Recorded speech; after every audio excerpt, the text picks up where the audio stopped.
예, 오늘 이렇게 수요 예배에 나오신 우리 성도님들 환영합니다. 요즘 우리는 역사적으로 기록에 남을 만한 매우 드문 어려운 시기를 겪고 있습니다. 코로나 바이러스로 인한 어려움입니다. 이러한 어려운 환경은 처음이 아닌 것은 분명하지만 그렇다고 가끔 일어날 법한 그런 일도 더더욱 아닙니다. 매우 드문 일이죠. 그러나 이런 어려운 환경 속에서 가려지는 옥석이 있습니다. 그것은 경제적으로 말하면 이런 어려운 시기에도 어떤 기업들은요 승승장구하는 기업이 있습니다. 새로운 시대를 여는 테크 산업을 이끄는 기업들은 최고의 영업이익을 찍고 있다고 합니다. 그러면 좀 부실한 기업들은 좀 어려움을 많이 겪고 있죠. 평안할 때는 모두 괜찮아 보이는 산업이었지만 어려운 시기를 맞이하니까 그 본전이 드러나는 것이죠. 이 어려운 시기에 전망이 좋은 산업은 크게 대두가 되고 있고 또 믿을 만한 기업은 그 진가가 발휘되는 것이 요즘 상황입니다. 우리의 신앙도 마찬가지입니다. 우리 신앙도 평안한 시기에는 모두가 믿음이 있는 것 같고 또 신앙도 괜찮은 것 같고 하나님을 믿고 신뢰하는 그 태도들이 아주 기본이 튼튼한 사람인들 같이 보이지만 환경적으로 어려움이 닥치고 정상적인 신앙생활을 지키기에 이렇게 제약이 많은 때가 되니까 우리의 믿음과 신앙의 본전도 드러나는 것이 아닌가 생각이 됩니다. 어려움을 이기고 믿음을 지키는 성도가 있는가 하면 갖은 이유를 대면서 믿음과 신앙에 있어서 게으름의 핑계를 대는 그런 핑계로 삼는 성도들도 있게 됩니다. 어린 시절의 과학 시간에 리트머스 시험지를 가지고 실험을 한 것이 생각납니다. 리트머스 시험지 종이는 용액에 그 액체의 산성과 알칼리성을 색깔의 변화를 통해서 판별해 주는 종이죠. 한 종이를 산성에다 넣으면 색깔이 이렇게 변하고 알칼리성 용액에다 넣으면 이렇게 변하고, 그래서 그 리트머스 시험지가 그 색의 변화로 알칼리성과 산성을 판별해 주는 그런 용지입니다. 이 어려운 시대에 이 어려운 환경은 우리의 신앙을 얼만큼 좋은가 또 얼만큼 약한가를 판별해 주는 이 리트머스 용지와 같지 않은가 생각이 됩니다. 환경을 이기는 믿음의 성도가 있는가 하면 환경에 굴복하는 성도가 있기도 하고 또 어려움 속에서도 믿음을 지키려고 노력하는 성도가 있는가 하면 그 어려움을 핑계로 삼아서 게으름에 자신을 방치하는 그런 성도가 있게 되는 것이 바로 작금의 시기가 아닌가 생각이 됩니다. 이와 같이 한 어려움이라는 공통적인 어려움을 가지고 대처하는 우리 성도들의 태도에 따라서 극명하게 차이가 나는 시기가 바로 이 리트머스 시험지와 같은 이런 시험의 시기가 바로 이 시기가 아닌가 생각이 됩니다. 오늘 본문 말씀을 통해서 성도가 원치 않는 환경을 맞닥뜨렸을 때 주님이 원하시는 기본적인, 주님이 원하시는 탁월한 신앙인의 모습이 어떠한가라는 것을 우리 오늘 본문 말씀을 통해서 함께 교훈을 받기를 원합니다. 우리가 사드락과 메삭과 아벳느고라고 하는 다니엘의 세 친구, 다니엘과 마찬가지로 신앙이 매우 좋은 유대인 청년들이었습니다. 이들은 그 신앙이 매우 탁월하고 또 하나님께서 그들을 인정해 주고 역사하셔서 그 바벨론의 그 여러 고을을 담당하고 있는 총리까지 된 사람들이었습니다. 오늘 말씀을 통해서 한 두 가지만 간단하게 은혜를 나누며 생각하며 은혜를 나누길 원합니다. 첫 번째로 이 사드락과 메삭과 아벳느고가 가지고 있던 신앙은 어떤 신앙이었는가? 첫 번째로 그들은 하나님의 계명을 소중히 여기고 지키는 믿음의 사람이었다라는 것입니다. 신앙, 말씀의 신앙, 특히 계명을 지키는 말씀의 신앙은 지켜져야 한다라는 것이죠. 왜요? 지키지 않으면 빼앗기기 때문에 그렇습니다. 계명을 지키는 신앙, 말씀을 지키는 신앙을 성도들이 신경을 써서 노력해서 지키지 않으면 그것을 빼앗으려는 악한 영의 세력들이 있기 때문에 우리 성도들은 계명을 지키는 신앙생활을 해야 된다라는 것이죠. 오늘 본문 말씀해 보면 바벨론의 느부갓네살왕은 자기의 신상을 만들고 악기를 연주할 때마다 그 신상에 절하게끔 하였습니다. 절하지 아니하면 극렬히 타는 풀무에 던져 넣겠다라고 위협까지 하였습니다. 그때 사드락과 메삭과 아벳느고는 그렇게 위협하는 왕에게 우리가 오늘 본문 말씀의 16절부터 이렇게 말씀을 대답을 하고 있습니다. 16절부터 18절까지 제가 봉독해 보겠습니다. 사드락과 메삭과 아벳느고가 왕에게 대답하여 가로되 느부갓네살이여 우리가 이 일에 대하여 왕에게 대답할 필요가 없나이다. 만일 그럴 것이면 왕이여 우리가 섬기는 우리 하나님이 우리를 극렬히 타는 풀무 가운데서 능히 건져내시겠고 왕의 손에서도 건져내시리이다. 그리 아니하실지라도 왕이여 우리가 왕의 신들을 섬기지도 아니하고 왕의 세우신 금 신상에게 절하지도 아니할 줄을 아옵소서라고 대답하였습니다. 우리는 우상에게 절하지도 않아야 할 뿐만 아니라 그 섬기는 일에 절대로 참여하는 일은 없을 것입니다. 하나님의 계명을 지키기 위해 나의 목숨까지도 버릴 각오가 되었습니다라고 강력하게 담대하게 이야기하고 있습니다. 만약 우리 성도님들의 집에 불이 났다고 생각해 봅시다. 불이 났는데 여러분들이 가장 소중히 여기는 것을 급히 가지고 나간다면 무엇을 가지고 나가겠습니까? 꼭 그 가치를 지키고 싶은 것, 그걸 잃어버려서는 안 되는 것, 그게 꼭 필요한 것, 그것을 가지고 가장 소중한 것을 가지고 나가겠죠. 잃지 말아야 할 것을 꼭 가지고 갈 것입니다. 오늘 본문에 사드락과 메삭과 아벳느고는 죽음을 각오해서라도 꼭 지키고 싶은 것이 있었습니다. 잃어버려서는 안 되겠다. 심지어는 내 목숨이 사라질지라도 이것은 내가 꼭 지켜야겠다라는 것이 있었습니다. 그것은 바로 우리가 본문 말씀처럼 하나님의 계명이었죠. 하나님께서 하신 말씀이었습니다. 이 말씀을 잃어버려서는 안 되겠다.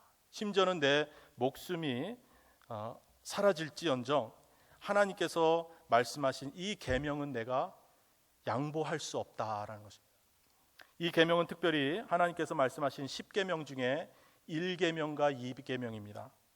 1계명과 2계명은 우리가 잘 알다시피 너는 나 외에 다른 신을 내게 두지 말지니라.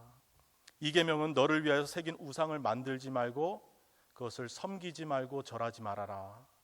하나님을 섬기는 것에 대한, 그리고 하나님을 경배하고 예배는 하는 것에 대한 교훈의 말씀이자 계명입니다. 그들은 이 계명을 양보할 수가 없었던 것이죠. 그래서 그들은 그 계명을 소중히 지키고 잘 간직하고 지키는 신앙을 가졌던 것입니다. 지킨다, 계명을 지킨다는 의미를 한번 생각해 보겠습니다. 계명을 지킨다, 성도가 계명을 지킨다라는 의미는 하나님의 계명을 소중히 여기고 잃어버리지 않도록 잘 간수한다라는 의미가 있을 것입니다. 왜요? 이 계명은 나만 잘 믿고 따르는 것이 아니라 자자손손 이어져야 할 하나님의 말씀이기 때문에 그렇습니다. 그러므로 하나님의 말씀을 잘 지켜야 되는 거죠. 보관하고 잘 간수를 해야 됩니다.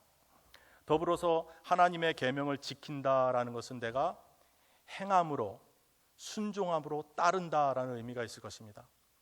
그러므로 우리가 이 사드락과 메삭과 아벳느고는 이 하나님의 계명을 본인들도 지키고 우리 유대 자손들이 이 계명을 지키기 위해선 순교의 각오까지도 해야 된다는 각오가 있었던 것이죠. 왜요? 우리 자손은, 우리 민족은 하나님이 택한 민족이기 때문에 하나님의 계명을 사수해야 된다라는 것이죠. 어떻게 해요? 목숨을 버릴지언정 사수해야 된다. 이게 첫 번째 지킨다는 의미입니다. 그리고 내가 마음속으로만 그것을 암송하면서 지키는 것이 아니라 내가 직접 그 계명을 행하는 것이죠. 행함으로 지킨다라는 의미가 바로 계명을 지킨다라는 의미가 있을 것입니다. 이와 같이 그들은 하나님께서 주신 이 계명을 소중히 여기고 목숨 바쳐 지켰던 것이었습니다. 이것이 그들을 통해서 그들이 가장 소중히 여기는 것은 무엇인가, 우리 인생에 있어서 성도로서 가장 소중히 지켜야 할 것은 무엇인가에 대한 교훈을 주고 있습니다. 그것은 계명이라는 것이죠. 예수님께서도 이 계명을 지키는 자에게 대한 축복의 말씀을 주고 계십니다. 요한복음 14장 21절, 나의 계명을 가지고 지키는 자라야 나를 사랑하는 자니 나를 사랑하는 자는 내 아버지께 사랑을 받을 것이다. 계명을 소중히 여기고 그 계명을 지키도록 노력하는 것은 하나님께 사랑받는 방법이다. 그래서 우리가 성도가 기본적으로 무엇을 중요시 여겨야 되겠습니까? 계명을 지켜야 됩니다. 계명을 소중히 여겨야 됩니다. 그래서 계명을 소중히 여기는 것, 계명을 가지고 지키는 것은 바로 예수님을 사랑하는 것이요 하나님 아버지께 사랑을 받는 방법이다라는 것입니다. 이와 같이 사드락 메삭 아벳느고는 이와 같이 하나님께 사랑받는 성도였고 또 계명을 지킴으로 주님께 사랑을 받는 귀한 성도였던 것을 우리가 볼 수가 있습니다. 오늘 특별히 그들이 지킨 계명은 우리가 좀 전에 살펴봤듯이 하나님을 섬기고 예배하는 계명입니다. 다른 신에게 경배하는 것이 아니라 우리 하나님께 경배하는 것, 곧 하나님께 예배하는 것에 대한 계명이었습니다. 하나님께 예배하고 경배하는 신앙을 버리게 하는, 그 신앙을 버리게 하는 어떠한 위협에도 굴복하지 않고 그 계명을 잘 지키는 것이었던 것입니다. 우리가 첫 번째로 우리가 살펴본 바와 같이 우리 성도님, 우리 가든교회 속한 우리 모든 성도님들 이 자리에 있을 뿐만 아니라 우리 방송을 듣는 우리 성도님들도 우리의 신앙이, 우리의 믿음이 계명을 지키는 믿음이냐, 말씀을 지키는 믿음이냐, 아니면 그냥 어려운 환경이 오면 어려운 환경에 따라서 그냥 자기의 방어적으로 수세적으로 그렇게 방어하면서 하는 신앙이냐, 그것을 핑계 삼아서 게으름에 빠지는 신앙이냐, 아니면 그것을 극복하고 하나님께 나아가는 신앙이냐, 이것을 잘 판별하여서 주님께 더 가까이 어려울 때일수록 계명을 지키는 노력을 더 해야 될 줄 믿습니다. 우리 성도님들도 그런 은혜가 있기를 간절히 축원드립니다. 우리 마지막으로 두 번째 살펴볼 사드락과 메삭과 아벳느고를 통한 믿음의 교훈은 뭐뭐에도 불구하고의 신앙입니다. 뭐뭐에도 불구하고. 오늘 성경 본문의 그 단어를 통해서 우리가 살펴본다면 18절에 그리 아니하실지라도의 신앙입니다. 그리 아니하실지라도. 우리의 신앙과 우리의 믿음을 지키려고 할 때 마냥 순탄하고 쉬운 과정만 있는 것이 아닐 줄 압니다. 오히려 하나님의 말씀과 계명을 더 잘 지키려고 한다면 시험과 괴로움이 더 많을 수 있습니다. 그때마다 우리는 이렇게 기도하게 되죠. 하나님을 더 잘 섬기려는데 왜 어려움은 왜 사라지지 않습니까? 계명을 지키기 위해서 희생은 더 커지고 고난은 더해가지만 더 나아지는 것은 왜 없죠?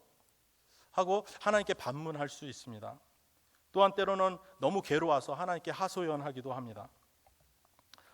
오늘 본문의 사드락과 메삭과 아벳느고는 이 면에 있어서 이 고난을 대처하는, 고난이 사라지지 않는, 오히려 더 세게 다가오는 이런 환경 속에서 아주 탁월한 신앙의 고백을 합니다.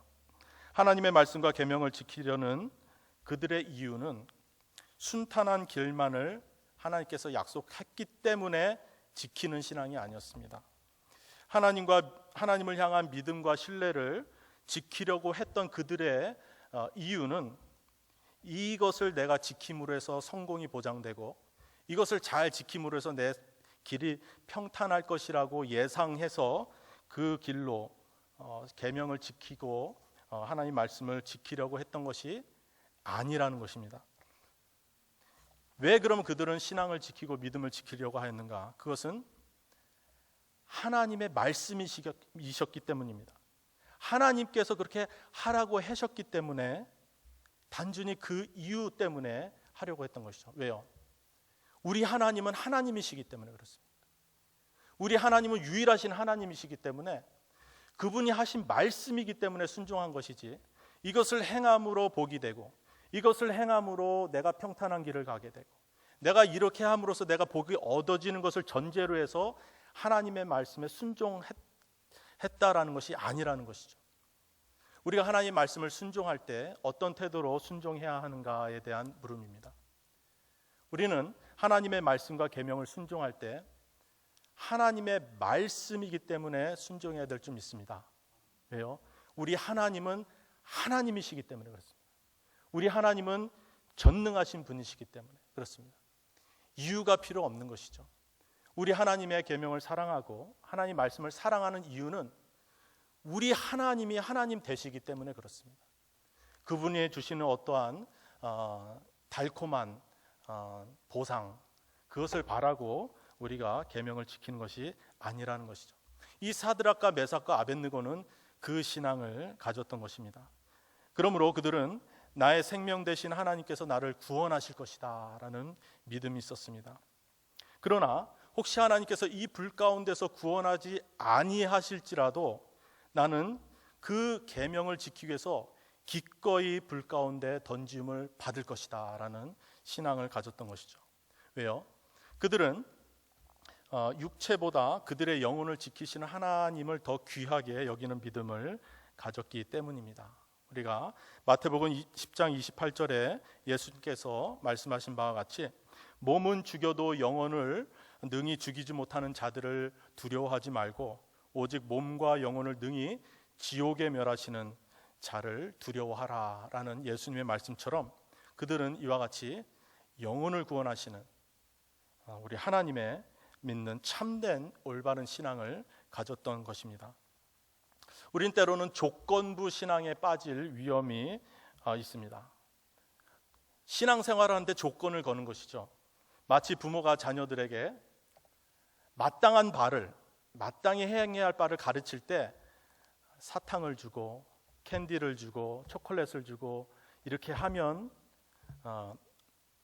선물을 주고 그러면서 얼르고 달래서 그 마땅히 행해야 할 일을 가르치고 습관적으로 배게 하는 그런 교육의 방법을 쓰는 거죠. 그런 것처럼 말입니다. 하나님께서 이렇게 해주시면 제가 말씀을 잘 지킬게요.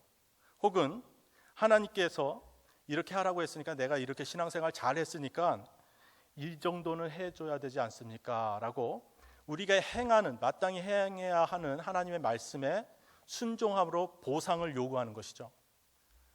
보상을 바라고 하는 신앙생활이 바로 조건부 신앙생활입니다. 이것은 마치 어린아이가 부모에게 떼쓰면서 하는 그런 모습과 같다라고 볼 수가 있습니다. 그렇다면 이 어린아이와 같은 태도에서 벗어난 신앙생활은 어떤 신앙생활인가? 그것은 우리의 마땅히 해야 할 바를 행하면 그것이 당연한 것이라고 생각하는 믿음의 태도인 줄 믿습니다. 우리가 마땅히 행해야 될 그것으로 했다면 그것으로 족해야 된다는 것이죠. 이는 마치 누가복음 17장 10절에 예수님께서 이렇게 말씀하신 바와 같습니다. 이와 같이 너희도 명령을 받은 것을 다 행한 후에 이르기를 우리는 무익한 종이라 우리가 하여야 할 일을 한 것뿐이라 할지니라. 우리가 했다면 행해야 될 것을 마땅히 한 것으로 그냥 족하다라는 것을 족하다는 태도를 가지고 우리가 마땅히 해야 할 바는 그냥 하는 것입니다. 이것이 바로 어른스러운 태도입니다. 왜요? 무엇을 행한 후에 그것을 보상을 요구하고 또 즉각적인 하나님으로부터 보상이 없으면 삐지고 또 즉각적인 하나님의 축복이 임하지 아니하면 조급해하고 또 내가 하나님이 진짜 살아계신가 하나님에 대해서 의심하고 또 믿음을 저버리는 행위들, 이런 것은 보상을 바라는 신앙이라고 볼 수가 있습니다. 조건부 신앙이죠. 조건부 신앙은 어린아이와 같은 신앙입니다. 이 사드락과 메삭과 아벳느고는 그런 조건을 바라고 신앙 생활을 하지 않고 어떤 믿음을 보였습니까? 그리 아니하실지라도 내가 하나님의 계명을 지키려고 목숨을 바쳐서 들어가지만 하나님, 이 정도는 했으면 하나님이 우리 생명은 건져줘야 되는 거 아닙니까? 그럴 수 있죠. 그러나 그들의 믿음은 무엇입니까? 그리 아니하실지라도 하나님, 이 정도는 내가 했는데 하나님, 거기에 대한 마땅한 보상이 없어도 하나님, 계명 내가 지키겠습니다. 하나님, 내가 이 정도 했는데 하나님 축복해 주지 않아도 하나님 말씀에 순종하겠습니다. 이것이 바로 성숙한 그리스도인의 태도라고 믿습니다. 믿습니까? 예, 신앙의 태도가 초보가 있고요, 중급자 신앙이 있고 고급자 신앙이 있습니다. 초급자 신앙은 뭔가 자꾸 봐야 되고 보여야 되고 체험해야 되고, 그죠? 뭔가 감각적으로 그렇게 자꾸 느껴져야지 하나님의 존재를 믿는 신앙입니다. 아주 초보적인 신앙이죠. 그러나 아주 성숙한 성도의 신앙, 고급의 단계에 들어간 성도의 신앙은 마치 이와 같습니다. 그리 아니하실지라도, 믿음이 기본적으로 든든하게 서 있는 성도들은 내가 이렇게 열심히 주님 앞에 봉사하고 헌신하고 계명을 지키도록 노력하지만 하나님 축복하지 않더라도, 축복하지 아니하실지라도 나는 계명을 사랑합니다. 하나님께서 내게 증거를 보여주지 않아도 나는 하나님의 말씀을 지키겠습니다. 이런 신앙이 참된 성숙한 성도의 신앙일 줄 믿습니다. 그런 성숙한 신앙인의 믿음은 정말 탁월한 신앙이라고 볼 수가 있습니다.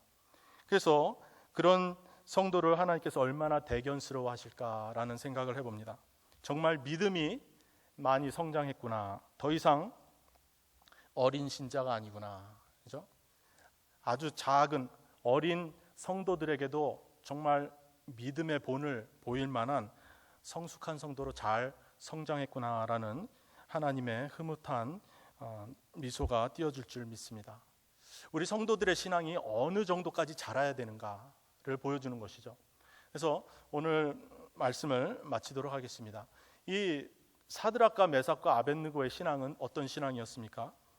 그것은 계명을 소중히 여기는 신앙입니다. 특히 하나님을 경배하고 예배하는 것에 양보하지 않는 신앙을 가지고 있었죠. 두 번째로는 그들은 그리 아니하실지라도 내 것을 바치고, 그것을 아니하실지라도 내게 축복을 내리지 아니하실지라도 나는 목숨 버려 계명을 지키겠습니다. 그만큼 하나님의 말씀을 소중히 여기고 그 말씀을 행하기를 기본으로 여겼다는 것이죠. 우리 오늘 기도에 참석한 우리 모든 성도님들, 이 사드락과 메삭과 아벳느고의 탁월한 신앙의 단계까지 올라가길 간절히 축원드립니다. 우리의 신앙이 뭔가 보여져야 믿고, 또 이 어려움의 시기가 빨리 나의 기도대로 넘어가기를 원할 때 그야 비로소 하나님을 믿는 것이 아니라, 어려운 환경 속에서도 이 상황이, 어려움의 환경이 있을지라도 하나님의 말씀을 지킵니다. 이 나의 기도에 응답이 없을지라도 하나님 말씀을 사랑합니다.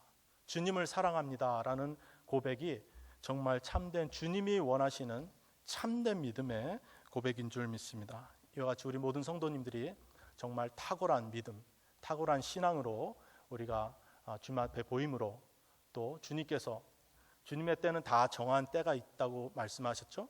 주님의 정한 때가 되면은 다 해결될 문제를 우리의 조급함으로 우리가 하나님의 믿음을 하나님께 믿음을 저버리거나 또한 곡해해서는 안 될 줄 믿습니다. 우리가 사드락과 메삭과 아벳느고와 같이 정말 이와 같이 탁월한 믿음으로 주님 앞에 나아가시는 우리 성도님들 되기를 간절히 원합니다.